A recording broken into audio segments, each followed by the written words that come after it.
Да. Спасибо. Потому с минимальной налоговой нагрузкой он был предложен. Сколько человек вошло в эту систему и как это администрируется? Да. Действительно, в этом году у нас проводится эксперимент по новому налоговому режиму, налог на профессиональный доход. Мы называем тех предпринимателей, которые работают по этому режиму, как самозанятые. 4 региона, это крупные регионы: Москва, Санкт-Петербург, Татарстан и Калужская область. Можно сказать, что эксперимент подтвердил заинтересованность предпринимателей в новом налоговом режиме. И можно признать этот эксперимент удачным. Более 260 тысяч так называемых самозанятых зарегистрировано. Причем список таких профессий достаточно широкий. Это, в первую очередь, это перевозка пассажиров. Порядка 18,7% всех самозанятых участвовали в этом виде бизнеса. Это строительство, около 7%, сдача в аренду имущества 10%, репетиторство и так далее. Что важно? И какая цель вообще была этого режима? Важно было то, чтобы мы дали инструмент, дали возможность тех предпринимателям, которые сегодня еще работают в тени, не хотят платить налоги, не хотят регистрироваться, дать возможность работать легально, брать кредиты в банках, получать меры государственной поддержки, которые положены малым предпринимателям. И это дало результат. Еще раз хочу сказать, что более 50% самозанятых, которые были зарегистрированы, это новые люди, которые ранее не платили налоги. Это не то, что была там перерегистрация с одних видов деятельности на самозанятые. Это абсолютно те люди, которые решили для себя, что они будут работать в белую и, соответственно, пользоваться всеми благами, что называется, этого, получать необходимые виды поддержки, не иметь проблем с проверяющими органами. Были ли злоупотребления за этот год? По данным налоговой службы, около 1% таких самозанятых перерегистрировали свои отношения с трудовых на гражданско-правовые. Что это значит? Значит, небольшая часть таких людей, ранее работавших в качестве сотрудников того или иного предприятия, перерегистрировал самозанятые. Потому что налоговый режим очень некомфортный. Всего 4% надо заплатить с выручки от оказания услуг физическому лицу и 6% юридическому лицу. Но налоговая служба все эти случаи видит. Мы договорились, что в течение года никаких мер административного налогового принуждения приниматься не будет. Поэтому, начиная со следующего года, такие случаи будут уже находиться под жестким контролем среди налоговиков. Предложение распространить со следующего года поэтапно, дать право распространения этого режима всем субъектам Российской Федерации. По решению регионов должны приниматься соответствующие решения о введении налога на профессиональный доход. С начала года мы предлагаем распространить это на сильных, крепких регионов. Налоговая служба еще за первые полгода выстроит все свои системы мониторинга, а начиная с второго полугодия дать право субъектам распространять этот налог уже по решению регионов. Еще раз повторюсь, мы считаем, что эксперимент удачный, налоговый режим удобный для предпринимателей, и считаем, что этот механизм будет и дальше распространяться и иметь успех у предпринимателей. Дмитрий Анатольевич, как вы? Мы обсуждали это и с представителями бизнес-сообществ. Они тоже считают, что итоги очень неплохие и предлагают в таком порядке, как сейчас доложил первый заместитель председателя правительства, этот эксперимент уже превратить в общее правило. Хорошо, договорились. И второй вопрос, Антон Георгиевич, это по поводу очередного этапа амнистии капитала. Закон об амнистии капитала установил абсолютный запрет на использование деклараций, поданных в ходе амнистии капитала, в качестве основания для уголовного преследования. Тем не менее, такие факты имели место. Президиум Верховного Совета дал разъяснение по этому вопросу. Что сейчас происходит на практике? Да, действительно, Владимир Владимирович, мы сейчас реализуем третий этап амнистии. Хочу сказать, что за то время, когда шла амнистия, около 19 тысяч деклараций было подано в Федеральную налоговую службу, а сумма задекларированного имущества, это и деньги на счетах, и имущество за рубежом, составляет около 35 миллиардов евро. То есть, в принципе, это очень неплохой результат.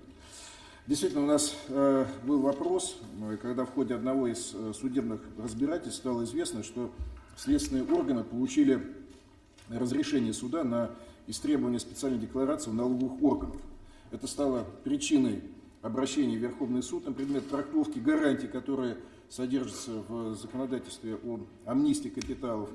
И 30 октября текущего года Президиум Верховного суда высказал свою позицию об абсолютном запрете использовать декларации, которые были получены в рамках амнистии капиталов, как доказательства по уголовным делам. Президиум Верховного суда указал абсолютно однозначно на невозможность предоставления налоговыми органами иным государственным органам доступа к сведениям, содержащимся в декларациях и прилагаемых к ним документам, в том числе и на основании решения суда, как это было в текущем году в одном из случаев. И второе, на необходимость соблюдения запрета на использование таких сведений в рамках уголовных дел в качестве основания для их возбуждения или доказательства в случае совершения декларантом любого деяния, предусмотренного Уголовным кодексом.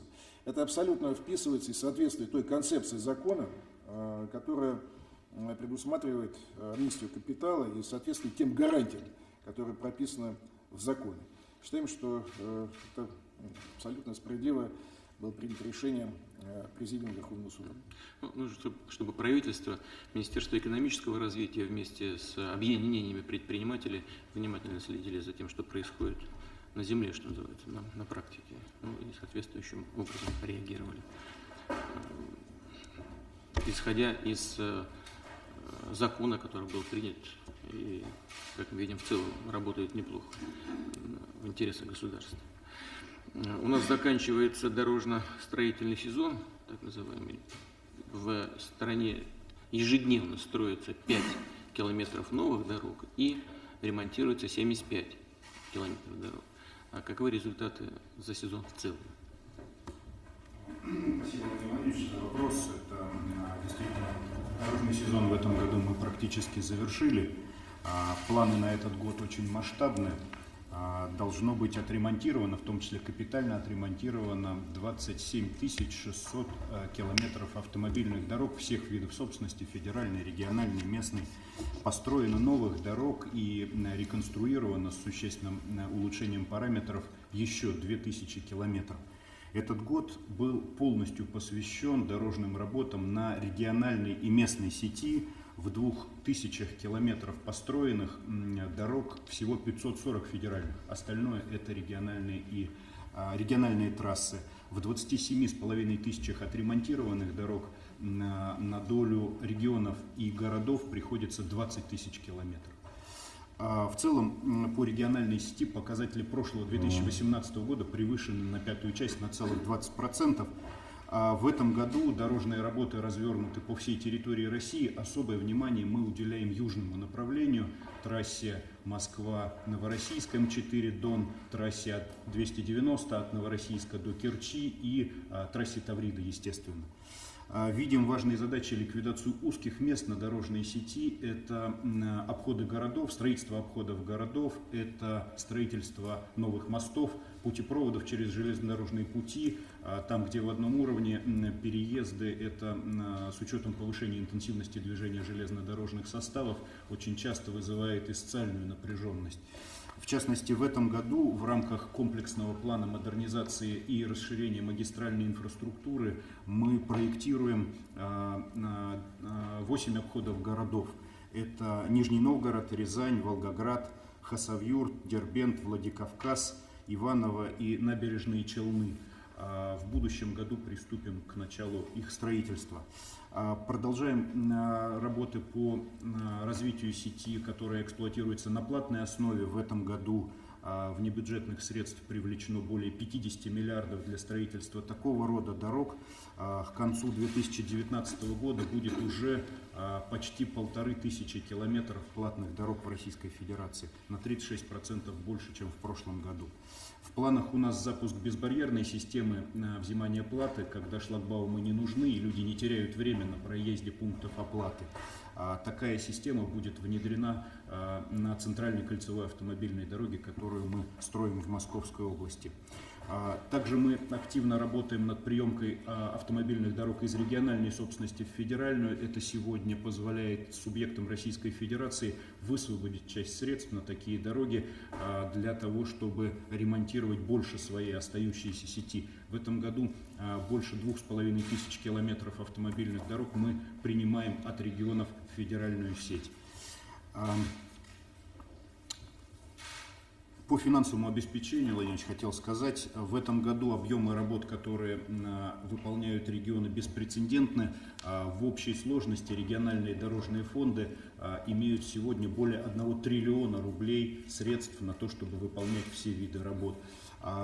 С учетом средств федеральной поддержки, которые в этом году составили 270 миллиардов рублей, это прямая поддержка из федерального бюджета. Почти половина из этих 270 пошла на реализацию национального проекта «Безопасные и качественные автомобильные дороги». Хотел бы сказать, что в рамках национального проекта в этом году практически закончено выполнение дорожных работ. 95% ремонтных работ, которые были запланированы, уже выполнены в этом году. 78% таких работ уже оплачены. И приемка работ на сегодняшний момент продолжается. Осуществляя национальный проект, мы столкнулись с тем, что часто и представители государственных заказчиков, и представители подрядных организаций в регионах и муниципалитетах показывают недостаточный уровень компетенции. А грехи планирования, задержки с торгами, невозможность, неумение думать наперед, все это серьезно сдерживает выполнение работ, своевременное выполнение работ для нужд наших граждан. Уже сейчас дорожная отрасль остро ощущает дефицит квалифицированных инженерно-технических кадров, и такого рода дефицит с учетом объемов работ будет только увеличиваться. Я просил бы вас поддержать наше предложение о передаче Московского автомобильно-дорожного государственного технического университета МАДИ в ведение Министерства транспорта. Это позволило бы нам очень серьезно насытить кадрами дорожную отрасль. И последнее. В рамках выполнения майского указа и ваших дополнительных поручений, Владимир Ильич, мы оптимизировали этапность и трассировку международного транспортного маршрута Европа-Западный Китай. Дмитрием Анатольевичем приняты все необходимые решения по этому поводу. Мы приступили к разработке документации по планировке территории и приступаем, в ближайшее время начнем проектирование, приступаем к стройке, чтобы в 2024 году закончить наиболее востребованные и загруженные участки этого маршрута. Спасибо большое. Ну, что касается высших учебных заведений, в свое время правительство выступило с инициативой погрузить основные высшие учебные заведения в Министерство науки и образования. Если теперь есть идея разобрать это все и раздать по отраслям, то такое решение тоже можно принять, но нужно сначала согласовать это на правительстве. Спасибо. Да, как у нас вот на севере дороги от Якутска на восток и на запад, на Магадан, вот трасса Магадан? В каком состоянии там сейчас? Трассу Магадан мы поэтапно приводим в нормативное состояние. Там есть ряд грунтовых разрывов, с которыми мы сейчас работаем. Региональную сеть в Магаданской области мы также приводим в порядок. Там достаточно плотно работаем с Сергеем Константиновичем Носовым. У него были планы, там часть дорог, она действительно грунтовая. Он предлагал их перевести в асфальтобетон. Мы с ним сейчас изыскиваем дополнительные средства и возможности для того, чтобы эту работу выполнить. По Якутску, по моей памяти, там сейчас достаточно сложная ситуация, связанная с тем, что протяженность региональных трасс в Республике Саха-Якутия, она достаточно большая. Порядка 12 тысяч километров у них сегодня в ненормативном состоянии. Это кратно больше, чем у всех остальных регионов. Дело в том, что Якутия в свое время, когда субъекты Российской Федерации передавали такие дороги в муниципальную собственность, оставляя только основные себе, она их, наоборот, концентрировала у себя в регионалке. И получилось так, что на все денег не хватило. Мы сейчас с ними совместно изыскиваем возможности ускоренными темпами приводить региональную сеть в нормативное состояние. Но это, конечно, не просто. 12 тысяч километров – это больше, чем у всех, у каждого из регионов, который сегодня восстанавливает дороги. Хорошо, ладно, спасибо. Спасибо. У нас середина ноября уже, хотя погода в европейской части аномально теплая, тем не менее, это все-таки гриппозный сезон уже в стране в целом наступает или наступил. Правда, за последние 13 лет у нас в 13 раз, более чем в 13 раз сократилась заболеваемость гриппом. Как идет у нас вакцинация в этом году? Уважаемые коллеги, действительно у нас такое произошло за последние годы снижение заболеваемости за счет того, что мы увеличили охват вакцинации в 2,5 раза. Самый эффективный способ борьбы с гриппом – это профилактика методом вакцинации. В этом году ВОЗ опубликовал актуальные вакцинные штаммы на месяц позже, чем обычно, в конце марта. При этом оба штамма гриппа А изменились по сравнению с прошлым годом. Это штамм Брисбен, который напоминает свиной грипп 2009 года, и второй штамм H3N2 Пхукет, Канзас. Тем не менее, наши отечественные производители разработали вакцину в срок, и базовыми являются 4 трехвалентные вакцины, 3 из них используются у детей. Значит, эти вакцины высокотехнологичные, безопасные и создают высокий иммунитет, что специально было проверено в этом году исследованием популяционного иммунитета у населения нашей страны с апреля по июнь, и выяснилось, что иммунная прослойка достаточно высока после прививочной кампании прошлого года.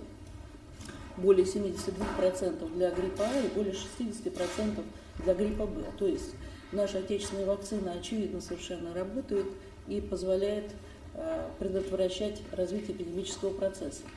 Кроме того, в июне текущего года была зарегистрирована квадривалентная, 4-валентная вакцина, которая является сейчас золотым стандартом в мире, имеет очень большой экспортный потенциал, который будет использоваться пока для пациентов из групп риска, это медицинские работники, работники образовательных учреждений и коммунальной сферы. Значит, объем государственных закупок составил 62,9 миллиона доз, из них 60,2 трехвалентные вакцины и 2,7 четырехвалентные, что позволит нам в этом году привить более 45% населения страны и более 75% населения из группы риска по здоровью. Поставки вакцины начались в августе Национальной иммунобиологической компании. На сегодняшний день вся детская вакцина поставлена, взрослая на 83,5%, полностью в 66 регионах, и остатки будут, соответственно, поставлены в течение текущей недели до 15 ноября, включая и первую партию квадривалентной вакцины. На 8 ноября привиты уже более 55 миллионов человек, это более 38% населения. Сколько? 38? Более 55 Более миллионов, 55. более 38% населения, в том числе более 16 миллионов детей и 189 тысяч беременных женщин. Кроме того, вот это все произошло как бы в рамках государственных закупок, но активно принимают участие работодатели в прививочной кампании, и уже более 4,3 миллионов человек они привили за счет собственных средств. Значит, в результате на сегодняшний день мы находимся в межэпидемическом периоде, заболеваемость многократно ниже и эпидпорога, и предэпидемической базовой линии на 98%. Если даже говорить о негриппозных респираторных вирусных инфекциях, то тоже заболеваемость ОРВИ, такими как парагрипп, аденовирус, риновирус и так далее, он тоже ниже на 25-27% эпидпорога. Значит, ожидается прогнозно, что повышение заболеваемости придет в декабре, ближе к концу декабря, и будет иметь среднюю интенсивность. Значит, готовность в регионах полная. Росздравнадзор по поручению Минздрава проверил, во всех регионах есть двухнедельный несгораемый запас лекарственных препаратов и средств индивидуальной защиты. Мобилизовано 100 тысяч коек инфекционных. Проверены все реанимационные отделения в инфекционных стационарах. Нужно отметить, что за 2 года у нас более чем в 2 раза увеличилось число аппаратов ЭКМО для лечения самых тяжелых вирусных пневмоний. Поэтому в целом мы готовы, и все необходимые мероприятия, чтобы ситуация не вышла за пределы обычной сезонной, все сделано. Под контролем держим ситуацию. Вероника Юрьевна, вы назвали группы риска: медицинские работники, образовательная сфера, сфера ЖКХ. Да. А члены правительства входят в группу риска? Как вы определите, Владимир Владимирович? Поскольку мы работаем с людьми, причем достаточно интенсивно, я думаю, что это тоже группа риска. Хорошо. Председатель правительства делал прививку? Не делал. А руководитель администрации? А кто из членов правительства сделал прививку? 1, 2, 3. 3 человека. 3 человека. 4. Я тоже сделал. Значит, гриппом заболел, самострел. Ну а как? Можно предотвратить? Не предотвратил. Я вас прошу подумать об этом. Спасибо. Значит, по поводу основного нашего вопроса, речь о локализации производства техники и оборудования. Другими словами, выпуск в России именно на наших предприятиях высокотехнологичных товаров, необходимых для реализации национальных проектов. Намечены масштабные, как вы знаете, закупки медицинского, строительного, компьютерного оборудования, средств телекоммуникаций, той самой дорожной техники, о которой министр говорил, другой техники на общую сумму свыше 6 триллионов рублей. Вот мы сейчас только с Дмитрием Анатольевичем обсуждали это, и все эти вопросы вдвоем с глазу на глаз. И действительно, это средств, которые, может быть, вот так вот масштабно, целенаправленно, комплексно, никогда государство не выделяло на эти цели. В планах приобрести более 4700 позиций техники и оборудования. Еще раз хочу повторить, важно сделать так, чтобы эти закупки опирались преимущественно на отечественного производителя, чтобы колоссальные бюджетные средства, которые выделяются на эти цели, работали именно внутри страны. На развитие российской экономики, дали дополнительную возможность для создания качественных, квалифицированных, хорошо оплачиваемых рабочих мест в наших городах, в регионах в целом, для качественного роста высокотехнологичных отраслей, для развития бизнеса и, что очень важно, диверсификации ОПК. Мы с вами много раз на этот счет дискутировали, говорили на этот счет. У нас сокращаются идет сокращение расходов на оборону и безопасность, вы знаете об этом. Связано это не с тем, что мы так спустя рукава к этим вопросам относимся, а с тем, что основные запланированные и связанные с необходимостью интенсифицировать работу по обеспечению безопасности страны в связи с выходом и необходимостью смены военного оборудования и военной техники, мы вот все-таки основной пик этой работы прошли, но созданы мощности производственные, коллективы высококвалифицированные на этих предприятиях работают. Они должны работать и дальше, не выпуская кастрюли, как это было в конце 90-х или в начале 2000-х годов, а должны выпускать высокотехнологичное оборудование и технику. Поэтому нужно их, загружать тем, что они могут выпускать, и, ритмично финансировать эту работу. Я прошу представить четкие, понятные и внятные предложения по расширению участия предприятий оборонки в реализации нацпроектов, а также сообщить, какие для этого необходимы нормативно-правовые, организационные решения.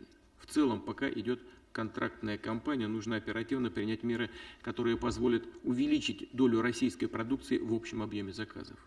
И, конечно, закупаемая отечественная техника должна быть полностью конкурентоспособна. Это само собой разумеется.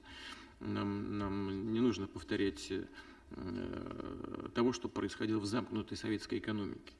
Она должна, эта техника, отвечать требованиям заказчиков, иметь надежную систему послепродажного и гарантийного обслуживания. И еще раз хочу подчеркнуть, необходимо обеспечить строгое целевое использование средств, направляемых на закупку техники и оборудования. Нужно добиться абсолютной прозрачности в этой сфере. Хочу это особо подчеркнуть. Движение средств должно четко прослеживаться на всех уровнях управления и по всем видам бюджетных расходов. Вот то же самое я говорил неоднократно применительно к другим крупным нашим проектам, например, к космодрому «Восточный». 100 раз сказано было: прозрачно, работайте прозрачно, деньги большие выделяются, проект практически тоже носит общенациональный характер. Нет. Воруют сотнями миллионов. Уже несколько десятков уголовных дел возбуждено. Состоялись уже решения судов. В тюрьме люди сидят. Нет, порядка так там до сих пор не удалось навести как следует. Я надеюсь, что когда мы говорим вот о диверсификации производства, о работе в сфере УПК с этими средствами, с этими деньгами, все будет выстроено должным образом. Буду просить прокуратуру, следственные органы внимательным образом за этим следить, так же, как и контрольное управление президента. Прошу проработать все эти вопросы и наладить действенный, эффективный контроль за проведением закупок. Давайте перейдем к обсуждению. Пожалуйста, Дмитрий Николаевич. Уважаемый Владимир Владимирович, Дмитрий Анатольевич, коллеги, правительством завершена такая достаточно сложная, большая работа по полной инвентаризации потребностей в промышленной продукции для реализации национальных проектов. И встречная